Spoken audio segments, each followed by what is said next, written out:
என்னப்பா நடக்குதுங்க அப்படிங்கிறது போல கேள்வியெல்லாம் வர ஆரம்பிச்சிருக்கு. காரணம் என்னன்னா, ஜெர்மனியோட ராணுவம் ஹையர் அபிஷியல்ஸ்லாம் இருப்பாங்களா, அவங்க பேசிக்கக்கூடிய சில ஆடியோக்கள், அத்தன்டிக்கான ஆடியோக்கள் வந்து பாத்தீங்கன்னா ரிலீஸ் ஆயிருக்கு. இது யூரேஷியன் சொசைட்டி இந்த அனலிஸ்ட்லாம் இருப்பாங்களா, அவங்க தரப்புல கேட்டு ஆமா இது அத்தன்டிக் தான் அப்படிங்கிறத சொல்லிக்கிறாங்க. அப்படி என்ன அத்தன்டிக், என்ன நடந்துச்சு அப்படின்னு கேட்டீங்கன்னா, ஜெர்மனோட மிலிட்டரி தரப்புல இருந்து பேசிக்கிறாங்க. அதாவது இந்த கிரீமியா பிரிட்ஜை எப்படி உடைக்கலாம், உக்ரைனுக்கு எப்படி உதவலாம் அப்படிங்கிற விஷயங்கள் வந்து பேசிக்கிற அந்த கான்வர்சேஷன் வந்து பாத்தீங்கன்னா லீக் ஆயிடுச்சு. இது லீக் ஆனதுனால மிகப்பெரிய பிரச்சனை ஜெர்மனிக்கு வர ஆரம்பிச்சிருக்கு. இது எதுக்கான ஒரு பதிலடினா, ஜெர்மனோட சான்சலரான ஓலாஃப் ஸ்கால்ஸ் அவர்கள் இருக்கிறார் இல்லையா, சமீபத்தில் சொல்லியிருந்தார் ஒரு 2 நாளைக்கு முன்னாடின்னு நினைக்கிறேன். இது போல பல நாடுகளும் ஜெர்மனி கிட்ட டாரஸை கொடுங்கப்பா அப்படின்றது போல சொல்லும் போது, ஜெர்மனி தரப்புல இருந்து என்ன சொல்லியிருந்தாங்க, எங்க டாரஸ் மிசைல தூக்கி கொடுத்தா உக்ரைனால அந்த அளவுலாம் பயன்படுத்த முடியாதுங்க, நீங்க எப்படி ஸ்டார்ம் ஷேடோ மிசைல் கொடுக்குறீங்க, அதுக்கு உங்களோட ஆளுங்களே தானே போய் ஆப்ரேட் பண்ணி ரஷ்யாவோட நிலைகள் அடிக்கிறாங்க, அதே போலதாங்க பண்ணணும், நாங்க அது போல பண்ண மாட்டோம், அப்படி செஞ்சோம்னா ரஷ்யாவோட நேரடியா மோதலுக்கு உட்படுற மாதிரி ஆயிருங்க அப்படிங்கிறது போல அவர் வெள்ளந்தியா பேசுற மாதிரி யூகேவை கோத்துட்டாங்க இல்லையா. இப்போ அதுக்கு பழிவாங்கும் நடவடிக்கையா இது போல ரகசியமா பேசக்கூடிய விஷயங்கள், கான்பிடென்ஷியல் டேட்டாஸ்லாம் இருக்கும் இல்லையா, இது மாதிரி போட்டு விடுறதுக்குன்னே வந்து சில நாடுகள்லாம் சேவ் பண்ணி வச்சிருப்பாங்க இல்லையா, அது போல பிரான்ஸ் இல்ல யூகே வந்து ஜெர்மனியை சிக்க வைக்கணும் ரஷ்யா கிட்டன்றதுக்காக இது போல ஆடியோ லீக் பண்ணிருக்கலாம் அப்படிங்கிறது சொல்லப்பட்டு வருது. சோ இந்த இடத்துல இந்த மேற்குலக நாடுகள் கிரீமியாவோட பிரிட்ஜை தாக்கணும் அப்படிங்கிற குறியா இருக்கிறாங்க. ஒருத்தர் இல்லைனாலும் இன்னொருத்தவங்க குறியா இருக்கிறாங்க. சரி, ஏன்பா அந்த கிரீமியா பிரிட்ஜை அடிச்சு உடைச்சிட்டா என்ன நடக்கும், ஏன் இப்போ அதி தீவிரமா இருக்கிறாங்க? அதுவும் இல்லாம போன பதிவுல பார்த்துருப்பீங்க, கிரீமியா பிரிட்ஜ் வந்து பாத்தீங்கன்னா, போன பதிவுல அதுக்கு முந்தின பதிவுன்னு நினைக்கிறேன், கிரீமியா பிரிட்ஜ் வந்து பாத்தீங்கன்னா ஏதோ நடந்திருக்கு, கிரீமியால ஏதோ ஒரு தாக்குதல் நடந்திருக்குன்னு நான் இப்போ வரைக்கும் வெயிட் பண்ணி தான் இருக்கிறேன். மணி 2 ஆயிடுச்சு, மார்ச் 2. ஆனா இப்போ வரைக்கும் எந்த ஒரு அப்டேட்ஸும் கிடைக்கல. பட் 6 மிசைல் கிட்ட போயிருக்கிறதா சொல்லப்பட்டு வருது. சில பல வீடியோஸ்லாம் வருது, பார்க்கும்போது புகை மூட்டமா கிளம்புற மாதிரி இருக்குது. மேபி ரஷ்யா ஸ்மோக் கூட போட்டிருக்கலாம், நம்ம ஆல்ரெடி பார்த்துருக்கோம். இது உறுதிப்படுத்த முடியல. ஆனா வெடி சத்தம் கேட்டதா கிரீமியா தரப்புல இருந்து சொல்லப்படுது சில சோர்சஸ்லாம். ஸோ அங்க என்னமோ நடந்திருக்கு அப்படிங்கிறது புரிஞ்சுக்க முடியுது. ஸோ இந்த மேற்குலக நாடுகள் கிரீமியாவை அட்டாக் பண்ணா ரஷ்யா வந்து கிரீமியாவுக்கு சப்ளைஸ் தரக்கூடாது, சப்ளைஸ் தரக்கூடாதுன்னா அந்த கிரீமியா பிரிட்ஜை உடைச்சு விடணும். ஸோ இந்த கிரீமியா பிரிட்ஜை உடச்சு விடும்போது உக்ரைன் F-16 பயன்படுத்தி ஏர் சுப்பீரியாரிட்டி கொடுக்கும்போது அசால்ட் ட்ரூப்பர்ஸ் லேண்ட் பண்ணாங்கன்னா ரஷ்ய வீரர்களை தோக்கடிக்கிறதுக்கு வாய்ப்பு இருக்கு. இதுதான் ஸ்கெட்ச். இது நம்ம பல வீடியோக்கள்ல பார்த்துருப்போம். சில நாளுக்கு முன்னாடி கூட நம்ம இது பார்த்துருக்கோம், ரஷ்யாவை குருடாக்கணும் அப்படிங்கிறது போல விஷயத்த நம்ம பார்த்துருக்கோம். இப்போ இந்த கிரீமியா பிரிட்ஜ் உடஞ்சிருச்சு, அது இப்பவே ஏன் அவசரமா இருக்கிறாங்க அப்படின்னா, இப்போ ஒரு வீடியோ பதிவுகளோட இருக்கு, அதை பார்த்தீங்கன்னா தெரியும்.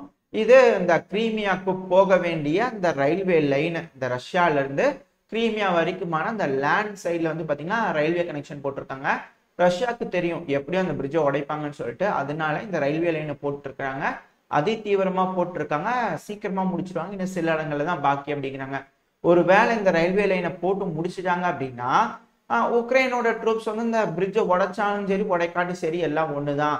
ஏன்னா இப்ப நேட்டோட ட்ரூப்ஸ் உள்ள வராங்கன்னு வச்சுக்கோங்களேன், உள்ள வந்து அடிக்கணும்னா இப்ப எப்படி ரொபோத்தனியில குறைஞ்சு பார்த்தாங்க உக்ரைன், அது போல வேற பக்கம் குறைஞ்சு பார்க்கலாமே தவிர தோக்கடிக்கிறதுங்கிறது ரொம்ப டிஃபிகல்ட்டி ஆயிரும். ஏன்னா இந்த சப்ளை லைன்ஸுங்கிறது ரொம்ப ரொம்ப முக்கியம். அந்த சப்ளை லைன்ஸ் இப்ப ரஷ்யா வந்து ரெடி பண்ணிட்டு இருக்காங்க, பதிவு பார்க்கும்போது உங்களுக்கு தெரிஞ்சிருக்கும்.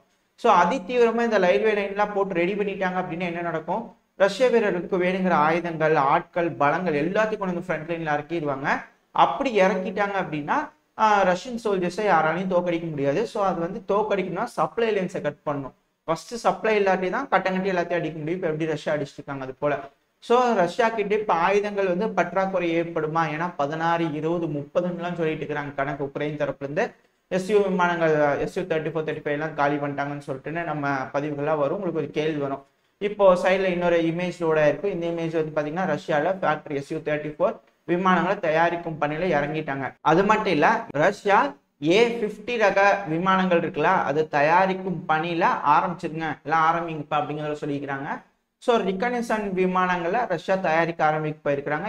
Su-34 விமானங்களை ஆல்ரெடி தயாரிக்க ஆரம்பிச்சிட்டாங்க. ஸோ இது மட்டும் தானா அப்படின்னு கேட்டீங்கன்னா இல்ல, டேங்குகள் இந்த BMP-3 இருக்கட்டும், டேங்குகளா இருக்கட்டும், அதிக அளவுல தயாரிக்கிற பணியில இறங்கியிருக்கிறாங்க. அதிக அளவுல தயாரிச்சு ஃப்ரண்ட் லைனுக்கு கொடுத்துட்டே இருக்கிறாங்க. அதுக்கான இமேஜஸ்லோட இருக்கும்.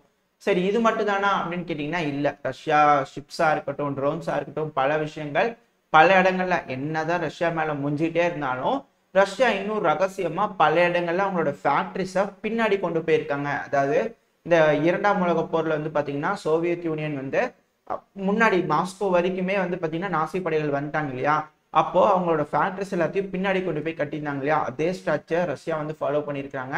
அவங்களோட ஃபேக்டரிஸை பல இடத்துல செப்பரேட் பண்ணி வச்சிருக்காங்க, அது ரொம்ப பின்னாடி கொண்டு போயிருக்காங்க. இந்த ஃபேக்டரிஸ்லாம் அடிக்கிறது சாத்தியமே இல்லை. ஃபேக்டரிஸ் அதிக அளவில் கட்ட ரஷ்யானால அதிகமான ப்ரொடக்ஷன் கொடுக்க முடியும். ரஷ்யா கிட்ட பாப்புலேஷன் இருக்கு, அவங்க நினைச்சாங்கன்னா எல்லாத்தையும் செய்ய முடியும். அவங்க கிட்ட வேணுங்கிற அந்த உதிரி பாகங்கள் இருக்கு, மற்ற எல்லாமே இருக்கு. சீனா கிட்ட வந்து பாத்தீங்கன்னா வளங்கள் இருக்கு. இது இவங்க 2 பேரும் பேசி எல்லாத்தையும் செஞ்சுக்கிட்டாலே போதும். கண்டிப்பா இந்த பிரச்சனையில ரஷ்யாவை தோற்கடிக்க முடியாது. ஆனா அதுக்கு பதிலா சீனாவை பிஸி ஆக்கணும். சீனாவை பிஸி ஆக்கணும், சீனாவை ஏதோ ஒரு பிரச்சனையில் இழுத்து விடணும். ஸோ அந்த வேலைகள்ல வந்து அமெரிக்கா இறங்குவாங்க. அதுக்கான வேலைகள்லாம் நடந்துட்டு இருக்கு அப்படிங்கிறத சொல்லப்பட்டு வருது. அது ஓகே. பட் ஆனா இந்த எம்எல்ஆர்எஸ்ஸா இருக்கட்டும், தயாரிக்கிற பணிகளா இருக்கட்டும், அது சர்கி சோய்கு அவர்கள் ரஷ்யாவோட டிஃபென்ஸ் மினிஸ்டர்லாம் நேர்லயே போய் பார்வையிட்டு இருக்கிறாரு. லைனா ஒரு ஃபேக்டரிக்கும் போயிட்டு இருக்கிறாரு. எம்எல்ஆர்எஸ் மட்டும் இல்ல, ரேடாரா இருக்கட்டும், இது போல பல விஷயங்கள் ஃபேக்டரிஸ் வந்து பலதையும் தயார் பண்ணிக்கிட்டே இருக்கிறாங்க. அதுல எந்த ஒரு டிலேயுமே இல்லாம நடந்துகிட்டே இருக்கு அப்படிங்கிற வீடியோ பதிவுகள், இமேஜஸ்லாம் வந்துட்டு இருக்கு. இதெல்லாம் ரஷ்யா பக்கம் தயாராகிட்டு இருக்காங்க. பட் இன்னொரு போலி தகவல், இது ஒரு போலியான செய்தி. ஸோ இந்தியாவான நம்ம வந்து கொஞ்சம் உஷாரா இருந்துக்கணும். இந்தியா மறைமுகமா சைனாக்கும் சரி ரஷ்யாவுக்கும் சரி, சைனாக்கு உதவ மாட்டோம், பட் இருந்தாலும் ரஷ்யாவுக்கு உதவி பண்ணணும் இல்லையா. ஸோ நம்ம சைனா வழியா ரஷ்யாவுக்கு உதவி பண்ணிடுவோம் அப்படின்ற ஒரு பயம் இருக்கிறதுனால இந்தியாவோட பொருளாதாரத்தை எப்படியாவது கொலாப்ஸ் பண்ணுன்றதுக்காக இந்த மேற்குலக நாடுகள் பல விஷயங்களை ட்ரை பண்ணுவாங்க. குறிப்பா இந்தியால பல பிரச்சனைகளை உருவாக்குவாங்க. அது மட்டும் இல்லாம இப்ப சாங்ஷன் போட்டதுனால இந்தியாவோட கோல் ஃபேக்டரி வந்து பயங்கரமா அடி வாங்கி இருக்கு. ரஷ்யா கிட்ட இருந்து கோலை இறக்குமதி பண்ணதுல சிக்கல் ஏற்பட்டிருக்கு. பட் நம்ம இந்தோனேஷியா, ஆஸ்திரேலியா இது போல மாற்றுப்பாதையை வந்து நம்ம தேடி போவோம். ஆனா என்ன பிரச்சனை ஆகும்னா, அவங்க கிட்ட இருந்து நம்ம வாங்கிட்டு வரும்போது ரேட் அதிகமாகிறதுக்கு வாய்ப்பு இருக்கு. ஏன்னா பல நாடுகளும் ரஷ்யா கிட்ட இருந்து வாங்காத போது அதுக்கு மாற்றத்தை தேடும் போது சில நாடுகள் கிட்ட இருந்து மட்டுமே எக்ஸ்போர்ட் பண்ற மாதிரியான விதிகளை அமெரிக்கா செட் பண்ணும்போது நம்ம கோலை இம்போர்ட் பண்ணும்போது நம்மளுக்கு வந்து பாத்தீங்கன்னா அதிகமான விலை கொடுத்து வாங்குற மாதிரி இருக்கும். இதனால நம்ம இண்டஸ்ட்ரீஸ் அஃபெக்ட் ஆகும், நம்மளோட பொருளாதாரம் பாதிப்படைய ஆரம்பிக்கும். இது போல பல விஷயங்கள் இருக்கும். ஸோ நம்ம வந்து சூதானமா இருந்துக்கிறது நல்லது. ஏன்பா வெஸ்ட் எல்லாம் அப்படி செய்வாங்களா, ரொம்ப நல்லவங்கப்பா அப்படின்றது போல நீங்க யோசிச்சீங்கன்னா, இந்த 2ஆம் உலகப் போர்ல ஜெர்மனி வந்து ஈரான் அடிச்சிடுவாங்கன்னு சொல்லிட்டு பிரிட்டன் படைகள் போய் ஈரான் அடிச்சாங்க. அதாவது ஈரான் வந்து போர்ல அந்த டைம்ல இல்ல, யாருக்கு எகெயின்ஸ்டாவும் இல்ல, சப்போர்ட்டாவும் இல்ல, நடுநிலைமையா நின்று வேடிக்கை பார்த்துட்டு இருந்த ஒரு நாடு, அந்த நாடு வந்து ஜெர்மனி பிடிச்சிக்குவாங்க அப்படின்னு சொல்லிட்டு மேற்குலக நாடுகள் வந்து போய் அந்த ஈரான் அடிச்சு பிடிச்சாங்க. அப்படித்தான் ஈரான் வந்து மேற்குலக நாடுகள் கைக்குள்ள வந்துச்சு. அப்பேற்பட்ட நல்லவங்க இவங்க. அப்பேற்பட்ட நல்லவங்க எந்த மாதிரிலாம் யோசிப்பாங்க அப்படிங்கிறத நம்ம கொஞ்சம் யோசிச்சு சூதானமா இருந்துக்கணும். அதனால எந்த ஒரு பிரச்சனையும் இல்லாம, எந்த ஒரு கலவரம் போராட்டம் எதுவுமே இல்லாம கொஞ்சம் பார்த்து இந்த நம்மளோட நாட்டை கொஞ்சம் சேஃபா மூவ் பண்ண வேண்டிய கட்டாயத்துல இருக்கும். ஏன்னா இது உலகப்போர் போலதான் தெரியுது. ஏன்னா இந்த ஜெர்மனி இருக்கிறாங்க இல்லையா, இவங்க தரப்புல இருந்து என்ன ஸ்டேட்மெண்ட் அபிஷியலா வருது, ஜெர்மன் வீரர்கள், ஜெர்மனோட சான்சலரான ஓலாஃப் ஸ்கோல்ஸ் அவர்கள் என்ன சொல்றாரு, எக்காரணத்தை கொண்டு ஜெர்மன் வீரர்களை உக்ரைனுக்கு அனுப்ப மாட்டோம் அப்படிங்கிறத சொல்றாங்க. அதுவும் அந்த பிரச்சனையில இன்வால்வே ஆக மாட்டோம் அப்படிங்கிறது போல சொல்லிட்டு இருக்காங்க. ஆனா ஜெர்மனியோட சான்சலர் சொல்றதுக்கும் ஜெர்மனியோட மிலிட்டரி பர்சன்ஸ் பேசிக்கிறதுக்கும் சம்பந்தமே இல்லைங்களே அப்படிங்கிறது போல கேள்வி வருதா. ஸோ இதெல்லாம் வச்சு பார்க்கும்போது இவங்கெல்லாம் ஏதோ ஒரு திட்டத்தில் இருக்கிறாங்க, அந்த திட்டத்தை அடுத்தடுத்த கட்டத்துக்கு செயல்படுத்துறாங்க அப்படிங்கிறத சொல்லப்பட்டு வருது. இது எப்படி இன்னும் எக்ஸாக்டா புரிஞ்சுக்கலாம் அப்படின்னா, ரஷ்யா வந்து அமைதியா இருக்கு, கமுக்கமா இருக்கு. அதாவது அமெரிக்காவோட பிராட்லி இன்ஃபேண்ட்ரி வெஹிக்கிளா இருக்கட்டும், பல விஷயங்கள் எடுத்துட்டு ரஷ்யாவோட டெரிட்டரிக்குள்ளேயே போய் ஃப்ரீ லீஜன் ஆஃப் உக்ரைன் ஒன்று சொல்லி அடிச்சாங்க. ரஷ்யா கம்முன்னு இருந்தது. இது போல கிரீமியா பிரிட்ஜ் அடிச்சாங்க, ரஷ்யா கம்முன்னு இருந்தது. இது போல பல விஷயங்கள் செய்யறாங்க, ரஷ்யா கம்முனே இருக்கிறாங்க. இது வந்து பாத்தீங்கன்னா ஸ்லெட்ஜிங்னு சொல்லுவாங்க. நம்ம கிரிக்கெட்லயே பார்த்துருப்போம் இல்லையா, நம்ம வீரர்கள் நல்லா விளையாடிட்டு இருப்பாங்க, இந்தியாவோட பேட்ஸ்மேன்ஸ்லாம் நல்லா விளையாடிட்டு இருப்பாங்க. அந்த சமயம்னு பார்த்து இந்த ஆஸ்திரேலியன் பிளேயர்ஸ்லாம் என்ன பண்ணுவாங்க, வந்து சும்மா அசிங்கமா பேசுறது, கோவப்படுத்துறது, ஏதோ ஒன்று சொல்றது, இது போல செய்வாங்க இல்லையா. சேம் திங், சேம் டிட்டோ இதே போல பொலிட்டிக்கல் ஸ்லெட்ஜிங்க பைடன் அவர்கள் செஞ்சுக்கிறாரு. சன் ஆஃப் அ டேஷ் அப்படிங்கிறது போல புட்டின் அவர்களை திட்டுவார் இல்லையா.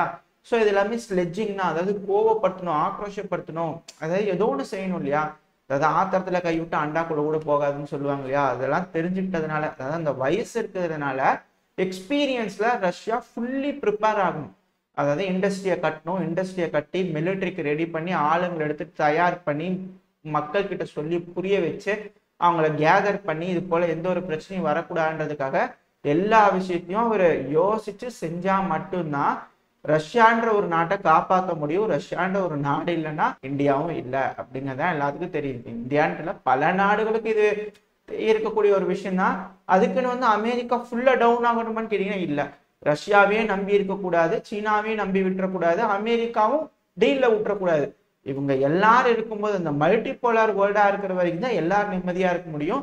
மோனோபோலிங்கிற ஒரு விஷயம் எந்த ஒரு இடத்துலயும் இருக்கக்கூடாது. அது இருந்துச்சுன்னா எல்லாத்துக்குமே தலைவலி தான், பிரச்சனை தான். ஏன்னா அவங்க என்ன சொல்றாங்களோ அது கேட்டே இருக்கணும். ஒரு கட்டத்துக்கு மேல அது மேல மேல போயிட்டே இருக்கும். இந்த ஆதிக்க குணம் அப்படிங்கிறது தீரவே தீராது மனிதர்களுக்கு. அவங்க சுப்பீரியரா இருக்கும்போது நம்மளை அடக்குவாங்க. அது ரஷ்யாவும் சரி அமெரிக்காவும் சரி செய்வாங்க. ஸோ நம்ம வந்து சூதானமா இருந்துக்கணும். இவங்க ரெண்டு பேர்த்தையும் இருக்கணும். நீ இவனுக்கு ஈக்குவலா இவன் இரு, இவனுக்கு ஈக்குவலா இவன் இருன்னு இருக்கணுமே தவிர ஒருத்தங்களுக்கு சப்போர்ட் பண்ணி இன்னொருத்தவங்களை முடிக்கணும் அப்படிங்கிற எண்ணத்துல நம்ம இருக்கக்கூடாது. ஸோ நம்மளோட நியூட்ராலிட்டிங்கிறது ரொம்ப ரொம்ப நல்ல விஷயம். பட் ஆட்டா விஷயத்துக்கு வந்துடலாம். ஆனா இப்ப லாய்ட் ஆஸ்டின் அவர்கள் சொல்லிக்கிறாரு, அதாவது அமெரிக்காவோட டிஃபென்ஸ் செக்ரட்டரியான லாய்ட் ஆஸ்டின் அவர்கள் யூஎன்ல வச்சு சொல்லியிருக்கிறாரு, அதாவது உக்ரைனை நாங்க தோக்கவே விட மாட்டோம் அப்படிங்கிறது போல அவர் சொல்லிக்கிறாரு. அப்படின்னா கண்டிப்பா இந்த பிரச்சனை சீரியஸ் ஆக போகுதுன்னு அர்த்தம். பிரான்ஸும் சரி யூகேவும் சரி பெருமளவுல ரஷ்யாவை தோக்கடிக்கணும் அப்படின்றதுல மும்பரம் காமிச்சிட்டு இருக்காங்க. அது மட்டும் இல்லாம இப்ப ஜெர்மனி பாத்தீங்கன்னா என்னதான் வெளியே வாய்வாக்குல சொல்லிக்கிட்டாலும் உள்ள வந்து பாத்தீங்கன்னா மறைமுகமான வேலை ரஷ்யா கேத்து செஞ்சுட்டு இருக்காங்க அப்படிங்கிறது புரிஞ்சுக்க முடியுது. ஆக இந்த பிரச்சனை எஸ்கலேட் ஆகிட்டே இருக்கும்போது ரஷ்யா தரப்புல இருந்து ரெஸ்பாண்ட் பண்ண ஆரம்பிச்சிட்டாங்க. இந்த ஆடியோஸ் இது போல விஷயங்கள்லாம் கேட்டதுக்கு அப்புறமா ரெஸ்பாண்ட் பண்றதுன்னு எப்படி கேட்டிருக்காங்க, ஏப்பா நீங்க தான் சண்டை பிடிச்சிட்டீங்களா, நீங்க தான் கிரீமியா பிரிட்ஜ் அடிச்சிங்களா அப்படின்ற ஒரு கேள்வி வந்துன்னா ரஷ்யா இங்க இருந்து ஒரு குண்டு தூக்கி போட்டாங்கன்னா, அதாவது இதைத்தான் சொல்ல வந்தேன். அவருக்கு வந்து அந்த பொலிட்டிக்கல் எக்ஸ்பீரியன்ஸ் அங்கிருந்து நம்ம ட்ராக் மாதிரி போயிட்டோம், நம்ம இந்தியாவுக்கு வந்துட்டோம். ஸோ திரும்பி அதே ட்ராக் போறோம். அதாவது அந்த பொலிட்டிக்கல் எக்ஸ்பீரியன்ஸ் அவரோட ஏஜ் இருக்கிறதுனால பொறுமையா கையாண்டுகிட்டு இருக்காரு. எல்லாத்தையும் ரெடி பண்ணி முடிச்சுட்டு ஃபுல் பவர்டா ரெடி ஆனதுக்கு அப்புறமா இப்ப எப்படி ஒரு மிகப்பெரிய அஃபென்சிவ் இந்த உக்ரைனுக்குள்ள ரெடி பண்றாங்க, அது போல ஒரு அட்டாக் நாட்டோ மேல அடிக்கணும், அதுக்காக அவங்க வெயிட் பண்ணிட்டு இருக்காங்க அப்படிங்கிறது போல சொல்லிட்டு இருக்காங்க சில அனலிஸ்ட்னா. மேற்குலக நாடுகளோட திட்டம் என்ன, கிரீமியா பிரிட்ஜ் ஏன் இம்பார்ட்டன்ட், இப்போ ரஷ்யா அதுக்கு மாற்றா என்ன செஞ்சுட்டு இருக்காங்க, இப்ப ஏன் ரஷ்யா அடிக்காம இப்போ ஃபுல் ஃபிளெஜ்டா அடிச்சுக்கிட்டு இருக்காங்க, இது போல பல விஷயங்கள் இந்த பதிவுல பார்த்திருப்போம். சோ இதோட இந்த பதிவை நம்ம முடிச்சுக்குவோம். இந்த பதிவை பத்தி நீங்க என்ன நினைக்கிறீங்க, உங்களோட கருத்துக்கள் என்ன அப்படிங்கறத கமெண்ட் செக்ஷன்ல சொல்லுங்க. அதை வச்சுதான் இது போல பதிவுகள் நம்ம எப்படி பண்ணலாம், இல்ல நம்மளோட போயிட்டு இருக்க ட்ராக் கரெக்ட் தானா, நம்ம யோசிக்கிறது ஒரு வேளை சிங்க் ஆகுதா, நீங்க என்ன யோசிக்கிறீங்க, இது எல்லாத்தையும் நம்ம வச்சு பார்த்தாதான் நம்ம அடுத்தடுத்த லெவலுக்கு அடுத்தடுத்த டிஸ்கஷனுக்கு கொண்டு போக முடியும். இந்த ஜியோ பாலிடிக்ஸ்ல என்னெல்லாம் நடக்குது அப்படிங்கறத தெரிஞ்சுக்கலாம், கொஞ்சம் இன்ட்ரெஸ்டா இருக்கும். அதனால நீங்களும் உங்களோட கருத்துக்களை சொல்வீங்க அப்படிங்கறத எதிர்பார்க்கிறேன். அது மட்டும் இல்லாம நம்ம சேனலுக்கு ஃபர்ஸ்ட் டைம் வந்திருக்கீங்க அப்படின்னா மறக்காம சப்ஸ்கிரைப் பண்ணிட்டு கூடவே பக்கத்துக்கு இருக்கிற பெல் ஐக்கான்ல ஆல் ஆப்ஷன் சூஸ் பண்ணிக்கோங்க. அப்பதான் நம்ம எப்ப பதிவுகளை போட்டாலும் உங்களுக்கு இன்ஸ்டன்ட் நோட்டிபிகேஷன் வரும். அது கூடவே நம்ம சேனல் அடுத்த வளர்ச்சி அடையும். எனக்கு கொஞ்சம் மோட்டிவேஷனா இருக்கும் இது போல தொடர்ந்து பதிவுகளை போடுறதுக்கு. இந்த பதிவு நல்லா இருக்குன்ற நம்பிக்கையில அடுத்த பதிவில் உங்களை சந்திக்கிறேன். அது வரைக்கும் ஸ்டே சேஃப். பை.